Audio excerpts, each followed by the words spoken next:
They put Ozempic in a pill, and today I need to tell you what scares me about that. It's not the drug itself. The drug, frankly, is a remarkable piece of science. What scares me is what's about to happen when millions of people start taking it without understanding what it's doing beneath the surface. Imagine losing 40 pounds and ending up in worse metabolic health than before you started. Not because the drug didn't work, in fact, because it probably worked too well, and nobody told you what it was doing to your body while you were celebrating. On April 1st, 2026, the FDA approved a brand new daily weight loss pill called Foundayo. Generically, it's called Orforglipron. It's made by Eli Lilly, and it's unlike anything that's come before it. No needles and no complicated fasting rituals. You take a pill and your appetite drops dramatically. And consequently, the weight comes off. But I need you to understand something before we go any further. I'm a physician and a triple board certified pathologist and an assistant clinical professor of medicine. That means I've spent my career studying human tissue at the macroscopic and microscopic level. I know what healthy cells look like. I know what damaged cells look like. And I know what happens to your tissue architecture when you lose weight the wrong way, because I've seen it thousands of times. Now, while I'm a physician, I'm not your personal doctor. This video is medical education, not medical advice. Any decision about your medication should be made with your own physician who knows your individual history. That said, the science I'm about to walk you through is the science I'd want my own family to understand before touching this drug.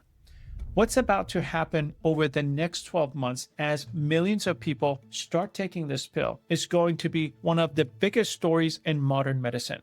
Some people are going to have extraordinary outcomes, and some people are going to quietly wreck their metabolism because nobody explained to them what this drug is actually doing inside their body.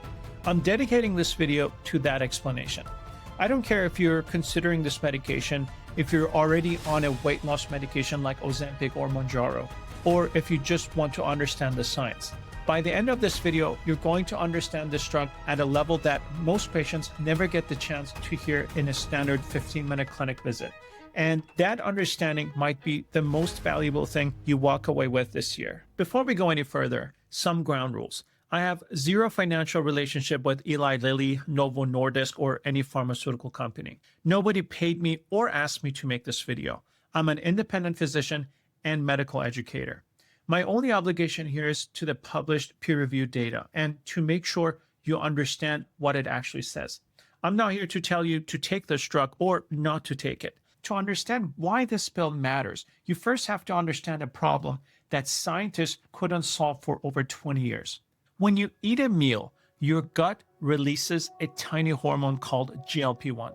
Think of GLP-1 as a text message from your intestines to your brain. The message is simple. Food arrived, we're good, you can stop eating now. The problem is your body deletes that text message almost immediately. There's an enzyme in your blood called DPP-4, and its only job is to chew up GLP-1 and destroy it. The entire process takes about 2 minutes. So the I'm full feeling fades almost as quickly as it arrived. Now, if you're someone whose GLP-1 signaling is weak or whose brain doesn't respond to it strongly enough, you never really get a clear stop eating signal. It's not that you lack willpower. It's that the message isn't getting through. In the 1990s, a researcher named Dr. John Eng found something remarkable in the saliva of the Gila monster, a venomous lizard that lives in the deserts of the American Southwest. The Gila monster produces a compound that looks almost identical to human GLP-1, but with one crucial difference. The lizard's version is resistant to DPP-4 enzyme. It doesn't get destroyed in 2 minutes and can last for hours. That single discovery from a reptile's mouth launched a multi-billion-dollar pharmaceutical industry. Every GLP-1 drug you've heard of, Ozempic, Wegovy, Mounjaro, Zepbound, traces directly back to that Gila monster compound. But here's the catch. All of those drugs are what we call peptides. A peptide is basically a small, delicate protein, and you can't swallow a protein and expect it to survive your stomach. Your stomach acid has a pH of about 1.5. And for reference, battery acid is around 1. Your stomach is designed to dissolve a steak and kill bacteria.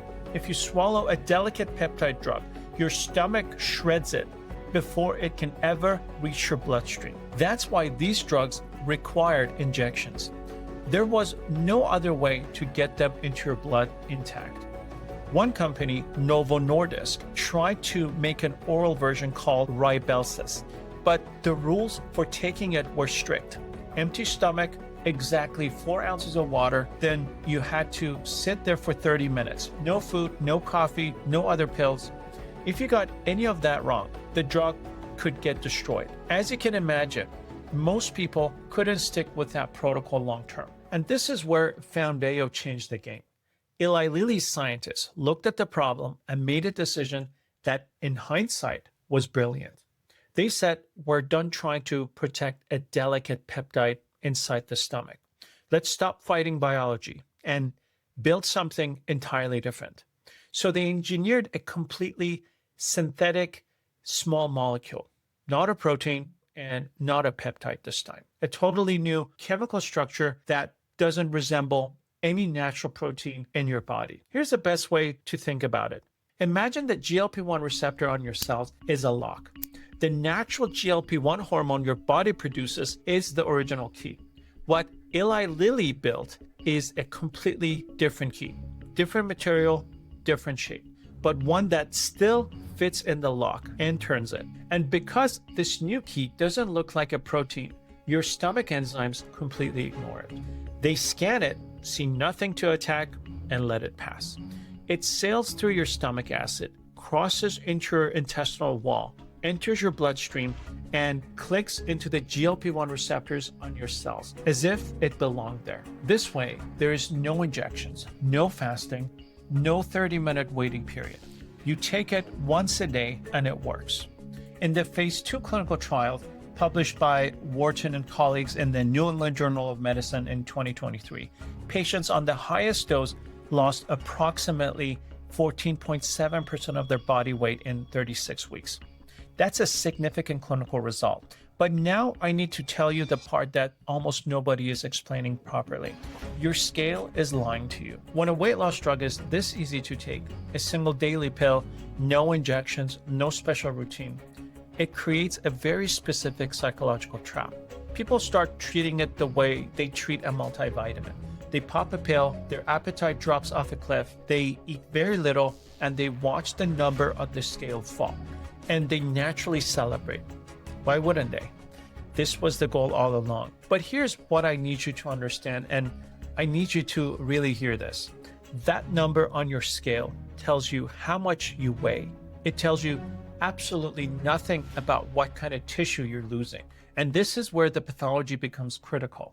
Your body has two main types of tissue that matters in this conversation. The first is fat or adipose tissue. A fat cell is essentially a tiny storage container. It holds a big droplet of energy reserve and just sits there. It's biologically cheap. It costs your body almost nothing to maintain. The second type is skeletal muscle.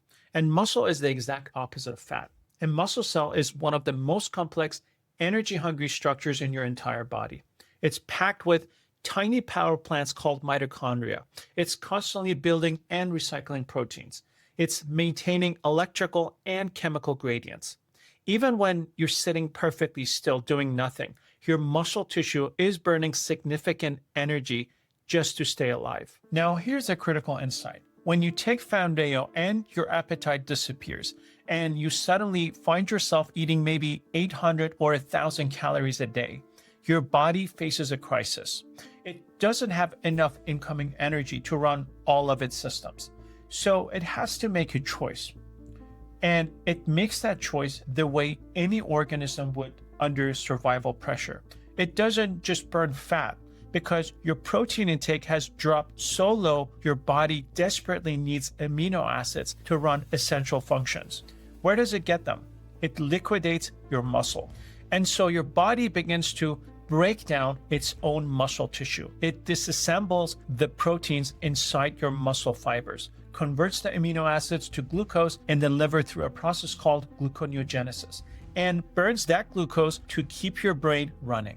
Your body is literally cannibalizing its own engine for fuel. The clinical data confirms this is happening at a meaningful scale.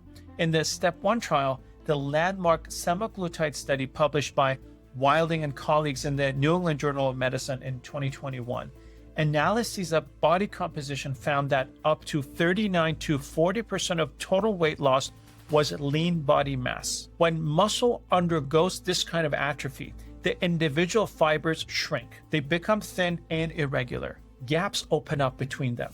And in the most advanced cases, the body fills those gaps not with new muscle, but with fat cells and scar tissue. The tissue loses its functional architecture. We call this fibroadipose replacement. It's the hallmark of sarcopenia, pathological muscle wasting. You've probably seen what the internet calls Ozempic face, that hollowed out, prematurely aged look that some patients develop. Most people assume that's just the rapid loss of subcutaneous facial fat pads, and that's a huge part of it.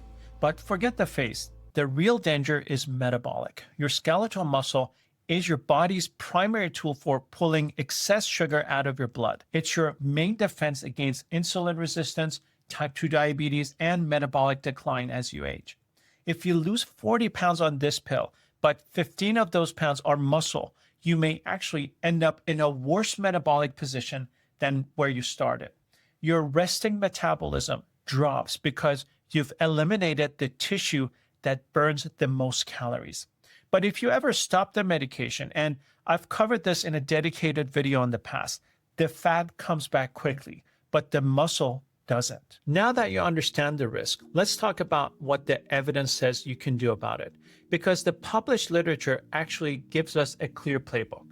There are 3 things that data strongly supports. Number 1 is hit the mTOR activation threshold at every meal. There's a molecular switch inside your muscle cells called mTOR, which stands for mechanistic target of rapamycin. And stay with me, I'll explain this. Think of mTOR as the foreman at a construction site. When mTOR is switched on, your muscle cells are in building mode. They're constructing new proteins, maintaining the existing structure, keeping everything strong.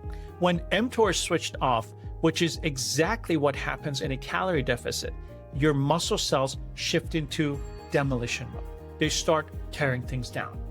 Here's the key. Even when you're in calorie deficit, there is a way to force that switch back on. The trigger is an amino acid called leucine.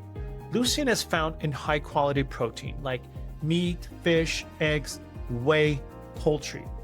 Research published in Current Opinions in Clinical Nutrition and Metabolic Care established that you need leucine to activate mTOR and kickstart muscle protein synthesis. What does that translate into practical terms? Roughly 30 to 50 grams of high-quality protein per meal, not per day, per meal. This number should be individualized with your medical care team. This is where so many patients on GLP-1 medications get into trouble. Their appetite is gone, so they nibble on a cracker. They eat half a yogurt.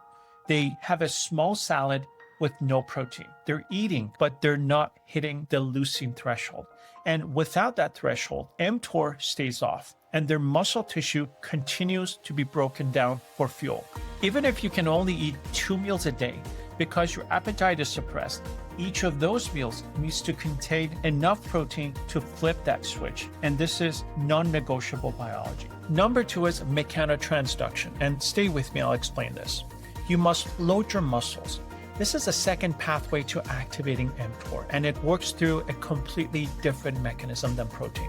When you place a muscle under heavy mechanical tension, like when you lift something heavy, specialized sensors embedded in the muscle cell membrane physically detect the strain. They then convert that physical force into a chemical signal inside the cell, and that's called mechanotransduction.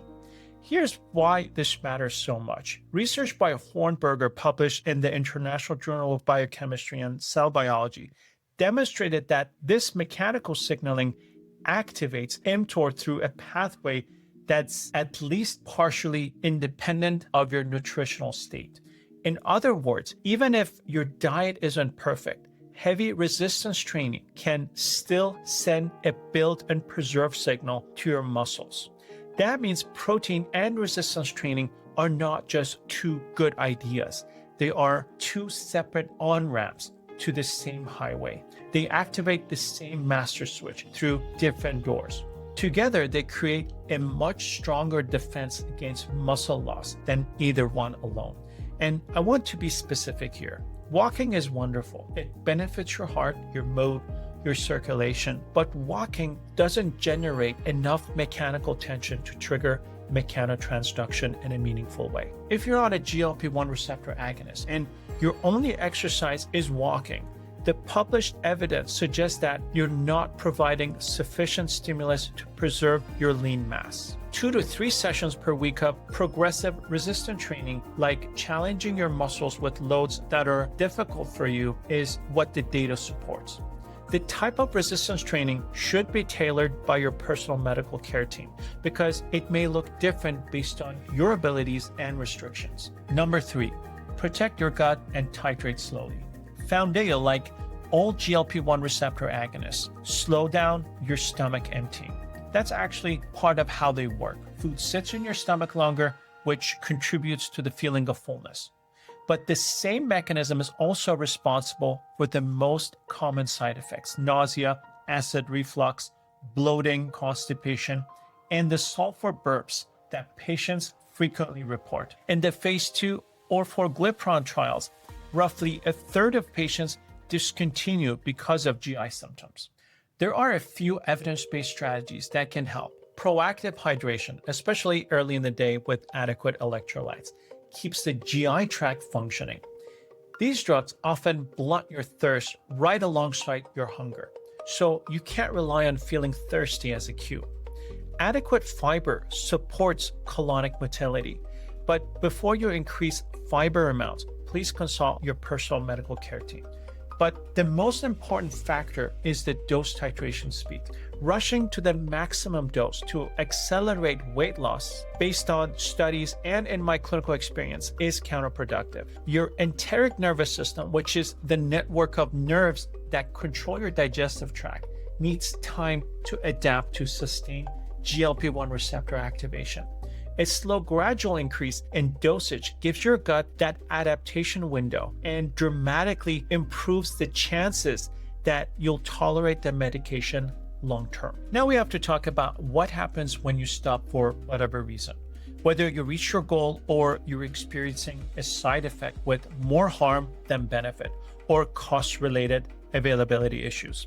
When your GLP-1 receptors are continuously exposed to an external signal, day after day, month after month, your cells adapt. They pull receptors off the surface.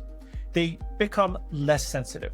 This is called receptor downregulation, and it happens with virtually every hormone system in your body.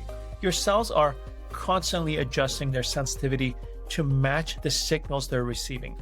When you suddenly stop taking the medication, the external signal disappears, but your receptors are still downregulated. Your own natural GLP-1, which is the hormone your gut produces after a meal, can't get through effectively because there aren't enough receptors available to receive it. The result is a rebound in appetite that can actually exceed your hunger levels before you ever started the drug. The published data across the GLP-1 class consistently shows that patients who abruptly discontinue tend to regain approximately 2/3 of the weight they lost within 12 months. This doesn't mean the medication failed. It means discontinuation requires a strategy. A gradual taper over months, not weeks, combined with increases in protein intake and training volume may allow your receptor populations to upregulate and resensitize to your body's own signaling. Whether some patients will ultimately require long-term maintenance therapy is a question the field is actively studying. Either way, this should be a conversation you have with your doctor before you start, not after you've already decided to stop. Here's what I want to leave you with. We're living through a genuine turning point in metabolic medicine. For decades, many thought weight management was simply about eating less and moving more. And if they couldn't do it, it was their fault. The science has moved past that. We now have pharmacological tools that can meaningfully alter the course of obesity-related disease. And Foundayo represents a real step toward making those tools more accessible. But, and this is the part that I care about the most, the tool is only as good as the knowledge surrounding it. A pill can suppress your appetite, but it can't select which tissue you lose. It can't protect your muscle. It can't program your mTOR pathway. It can't protect and shield your metabolism. It can't design your exit strategy. I'm Dr. Amin Hedayat, and I'm here to teach you to take care of your cells because they're the only ones you've got. I'll see you in the next video.